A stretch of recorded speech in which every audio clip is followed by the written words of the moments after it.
Hey everybody, I hope you and your loved ones are safe, happy, and healthy. I was delighted to be invited on Chris Targett's podcast, Social for Brokers. We covered a whole range of topics from launching my legal club and mortgage broker club to the importance of Google reviews and Google My Business, along with social media and business strategy generally. We're releasing the podcast in a two-part special. I hope you enjoyed part one. Stay well and enjoy the show. Yeah. So with the Mortgage Broker Club, you're essentially providing services to help those mortgage brokers and build that relationship with them, so then you can speak to them and help them with their conveyancing. Yeah, I mean, to answer, I realise now I didn't really answer your question. To cut to the chase on it, when I was still in the law firm and we had other business interests and stuff, I wanted to build something called My Legal Club. And the idea, in essence, with My Legal Club was that we would create what I felt that law firms were missing out on. And that's, you've got these claims management companies. Well, why were they getting the work? Well, one, they were better at marketing than law firms. And two, they were better at dealing with client inquiries than law firms. So my view was, if you can't beat them, to a certain extent, join them. And at the point in time, law firms, and still don't really churn out any good levels of content. Yep. Especially marketing. You don't see many solicitors marketing for anything really. No, and to be honest with you, that's the problem with the profession, which again, you can look at the financial services area as well and understand this struggle, that you've got people at partner level who are still having to not only supervise the departments, but the vast majority of them are running their own files. And the problem that most of them have is they actually enjoy being a lawyer, but they don't enjoy the salary. Okay. So the only way they get the salary is by being the supervisor or by being partner or whatever. But if they leave the fee earning side of things, they're then very sad, because really they got that job not because they were a great businessman or because they're a great leader or because they're great at marketing. They basically got it because they're a solicitor that's made a load of money. So these are like new skills in essence they've got to try and learn. Yeah, and that's why they're just stressed out of their minds, basically, and therefore they don't have the time to wear all these different hats. So for me personally, because I was building My Legal Club, we were obviously looking at the conveyancing space, and I've done a lot of, my mentor, if you want to call it that, is an IFA. So someone who's been a bit like a father figure in the last sort of 15, 16, 20 years for me. Is an IFA, didn't do mortgages, funnily enough, but did like pensions and life, all your protection stuff. So just through that, we had a few connections in that market, and we got approached by some investors who were looking at setting up a new mortgage broker franchise. So they wanted to build a big online presence, and then they wanted to have a high street presence as well. So they wanted local mortgage brokers using, if you like, the online nationwide brand. And they asked us to do, in essence, a consultation on the conveyancing piece. And we'd never looked at this before. I'd never looked at it before. Conveyancing wasn't necessarily something that I'd come from. And it just blew our mind doing the consultation. We spoke with about 100 law firms.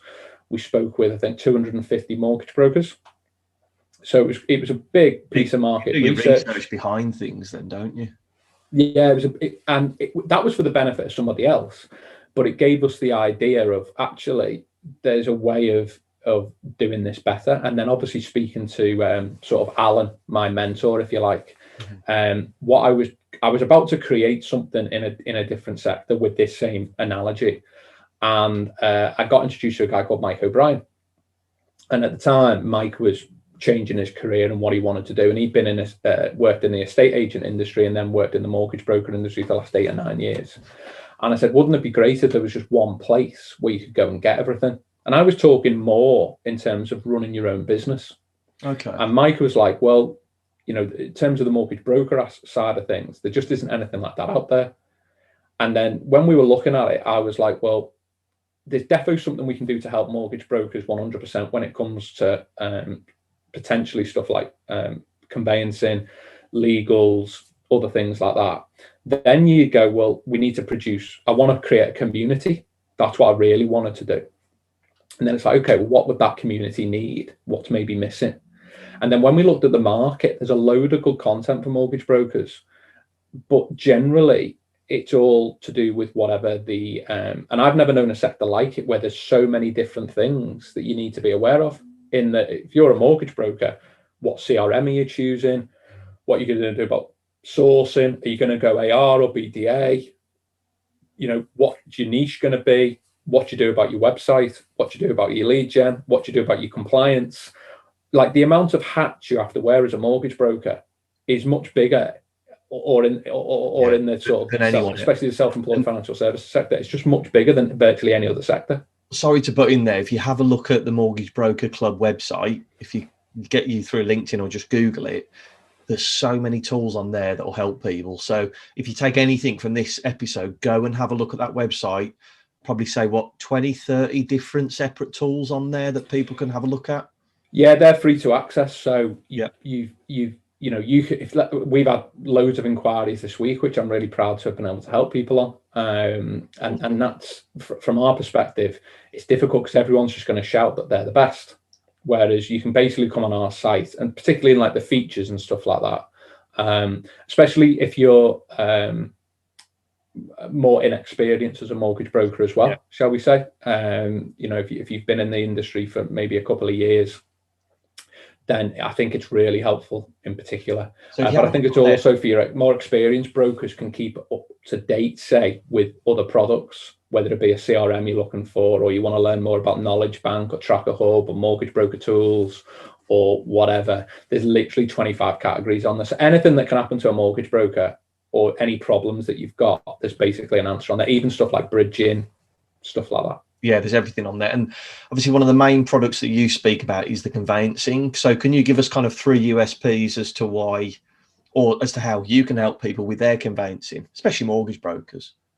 Yeah, I think the biggest problem in the conveyancing sector, I think, is communication and a bit of understanding. So as much as it's a bit of a weird USP, I think literally the level of transparency that we as a business have, and certainly myself when I'm liaising with people, I think that's our best USP and the most important one as well. So as an example, there's loads of stuff that mortgage brokers don't know because no one tells them. So I wouldn't expect mortgage brokers to know. So simple, another USP is that we do not tie law firms into search packs. If I'm a mortgage broker, I might say, well, so what? What does that mean? Well, the reason that panels and other people may tie a law firm into a search pack is because you make money.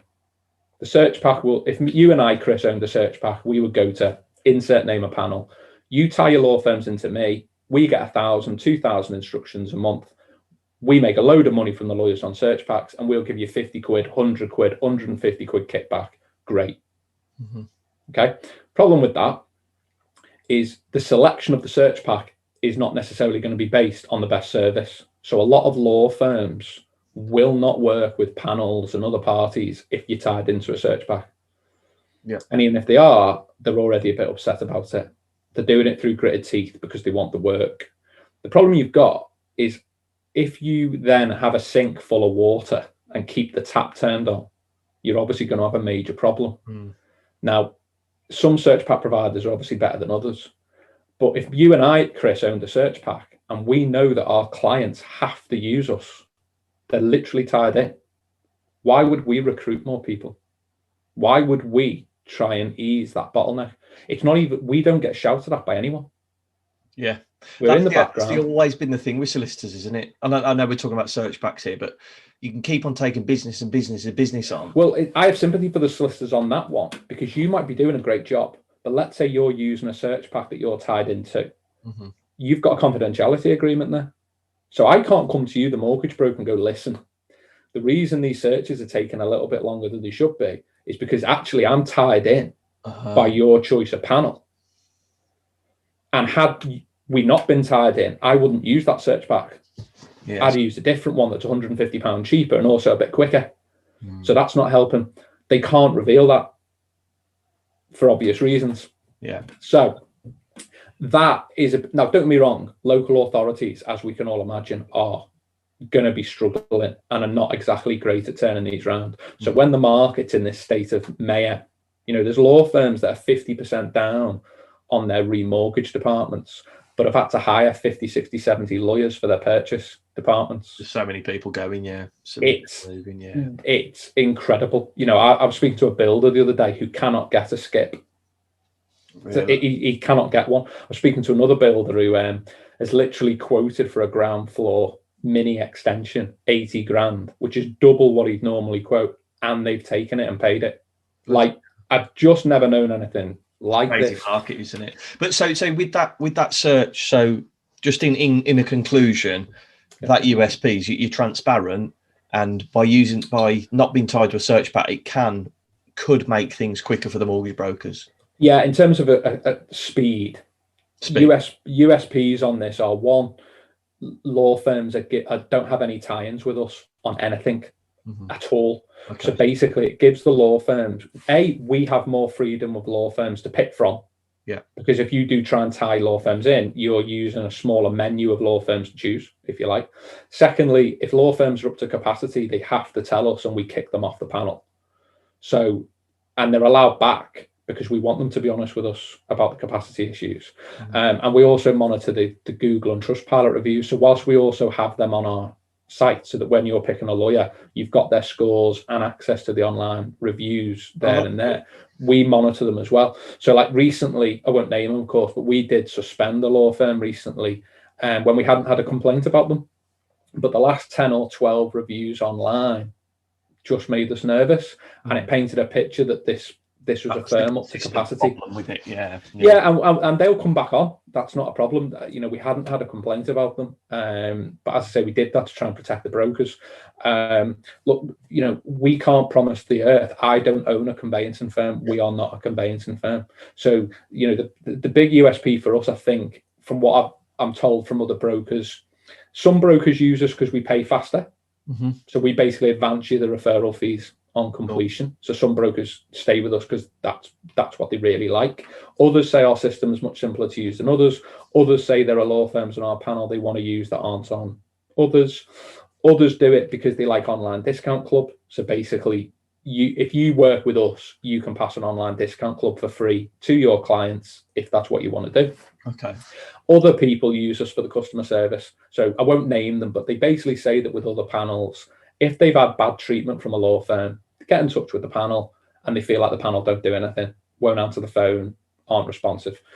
When there is a problem with the law firms, which, let's be honest about this, it's inevitable there are going to be issues, especially in a heightened market like this. So when they get in touch with us, we literally go, we've all got an agreed SLA. The brokers sign it when they sign up, and our law firms sign it. So Chris, if you were a broker and you email us, say this is what's happened, we will go to the law firm and say, this is the written, query, shall we say, what's your response? And to be fair, 80-90% of the time, I would say there's never it's the law firm doing anything wrong from a conduct issue. If anything, it comes down to communication. So communication, transparency, and price. Those are your three. Yeah, and I think they're the things that give us that bit of a USP. And the other thing that I think is also a USP is some of the other, which does us a disservice sometimes, is that we don't pay big backhanders. So there are other parties that pay big affiliate fees out to try and drive usage. So if you like, you've got another mouth to feed out of the whole conveyancing piece, and we don't do that. So I think that's another factor that when you come in, it's really stripped back. And you can speak to Sean in more detail about these. You can have a chat with him and go through everything. But one of the tools that stuck out to me when you were talking about how you help people is helping people get Google reviews. So could you give us a little insight into how people can get more Google reviews? Well, yeah, okay. So just generally, if you haven't already, you need to have a Google My Business listing or Google My Business page, and it literally would take you like an hour to do. We've got a free ebook on the site. People have told me we should charge for it, to be fair, but it's 40 pages, and it gives you loads of info that you don't have to sign up for emails or spam or any of that nonsense. It's literally just go on our site, get the free ebook, it's yours, and it takes you through how to set up your Google My Business listing, the best tips on how to set up the page, and then tips about what you should do after you've set up the Google My Business page. And the good thing about it, it's free, unlike your Trustpilots and other things like this, and it's very, very low maintenance. Now, once you've set up your Google My Business page, in essence, if you're going to do this yourself, as soon as you've finished interacting with a client and you get a vibe that, I know you will have always done a good job, but it's more important that you get the vibe that the client's really, really happy with you. That's when you would approach them when they're still warm, if you like, and say, I rely on, feedback is really important to me, and I really value what my clients tell me about the service, where I can improve. But if you've had a good service, it's really important to me to grow my online presence and keep getting these reviews. And as I'm sure you can appreciate, would you be so kind, to leave me a 5-star review or whatever. And then obviously, the reason for doing that is the local 3-pack. So do it yourself. We do this in the actual book. Yeah. So in Merseyside, and this is mad, if you Google mortgage broker in Merseyside, there's literally quite often a Manchester firm that appears in the local 3-pack. And why is that the case? Because no mortgage brokers in this area are doing their Google My Business page. Sorry, can you just explain to people what the 3-pack is?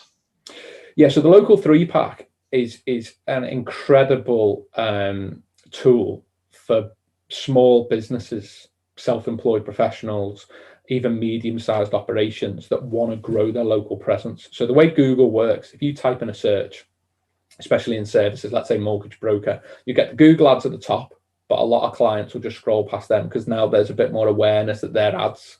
Yeah. And then you'll maybe have frequently asked questions or other things that people question. And then just below that, you'll have the local 3-pack. And what the local 3-pack is that Google looks for businesses in that sector, let's say mortgage brokers, who have set up a Google My Business listing page, that have listed the services as mortgage broker, that have been verified by Google, and then they look at the quantity and quality of your reviews. So if you've got loads of 5-star reviews, you start climbing the local 3-pack ladder, then the more of them you get, the more, and the great thing with this is you then stay ahead of your competition. Mm-hmm. So the sooner you start to do it, the better it is for you in the long term. So in Merseyside, it's public information. I don't have a relationship with them myself, but in Merseyside, there's a firm called Concept Mortgages. So they've got 242 5-star reviews. So they always appear first, but then beneath that, there's literally zero competition. There's a firm in West Kirby that started to grow theirs as well. But in Merseyside, there was a Manchester firm appearing. So now what's important here is when you then go below the local 3-pack, you have got your big national brands that have got 7-figure advertising budgets. So to put this in context, I could set up as a mortgage broker today, and I could beat my national competition in terms of where I appear on page 1 of Google, because Google will prioritize the local search over the nationwide SEO benefits. And that's great for the kind of people that listen to this podcast. It's those local people that want to try and win on Google. And I promise you, if you download that ebook, I haven't looked at it myself, but from what you've spoke about in the last 5 minutes, if you download that ebook, it will help you no end. There's going to be so much in the ebook. There's a video that we've embedded where you'll see me literally Google search mortgage broker in Merseyside and take you through it all, so that you can see what a client would see. And the other thing, as we move through the decade, I think, look, if you're a mortgage broker who's going to be retiring in the next couple of years, who cares? Don't worry about it yet. Reality. But if you're either looking to, regardless of what it is, if you think you're going to either sell your business or you still want to be in practice in 5 years' time, this is one of the lowest hanging fruit, I think, that's out there, because no one is doing it. You will get a head start on all of your rivals, for want of a better phrase. And in reality, it's going to be very difficult for them to catch up. Extremely difficult for them to ever catch you, potentially, if you maintain it. And that's why we created, very briefly, we created something called a reputation enhancement membership. So, it's 30 quid a month or something like that. But I think that's just criminally underpriced, in that you can basically put through your last couple of months worth of clients, put through your existing clients as you go. And what will happen is we have a mobile phone number that's dedicated to you and you only. And what it'll do is it'll trigger a message to your clients automatically, say, hey, Chris, delighted to receive your instructions. It was a privilege to work on the mortgage for you. Feedback is really important to me. Could you please give me a rating from 0 to 5? Now, if Chris then says 4 or 5, the automated reply will then divert them to your specific Google page to get that review. If they say 3 or less, it'll bounce them to your email so that you can then decide whether you want to follow up, whether you want to try and, whether that's just one that you can in. Ideally, that's one you want to manage and get in touch with them. But they feel like they've let a bit of steam off, because obviously you only want your 5-star reviews, worst case 4, on your Google My Business page. Of course. If there is anyone who rightly or wrongly is annoyed, you want to deal with them in a different way and keep them away. But what we also do in the reputation enhancement service is we send a 12-month thank you card to your client, personalized from you without you lifting a finger, and a non-religious Christmas card goes to the client from you as well. So you know that keeping in touch with your clients all the time. Yeah, so you're basically automatically building your 5-star reviews, but also 12 months on, they're getting a little thank you card. Now, what will most people do if they get a card? They'll put it up on the mantelpiece, they'll put it up wherever. Same with the Christmas card, exactly the same, or non-religious festive card. But particularly the thank you card, that's the kind of thing where your Auntie Margaret comes round and I'll have a little nose at that when she's having a broke. It's the kind of thing that you mention to people. And it just strengthens those word of mouth recommendations. And also it's just that little reminder, if you like. So it's like, hey, that's Chris, the mortgage broker, that kind of thing. So I think that's a great service for people to do anyway, isn't it? I mean, I know you guys do, but if you can send out those thank you cards, and it's free branding for you, isn't it? Oh, it's nothing you can't do yourself. We just try and make it convenient for people. And for those who want the automation and the convenience of it, then it's 30 quid a month, and most people have got that available. For other people, I would just say, don't pay us 30 quid and do it yourself. Yeah, exactly.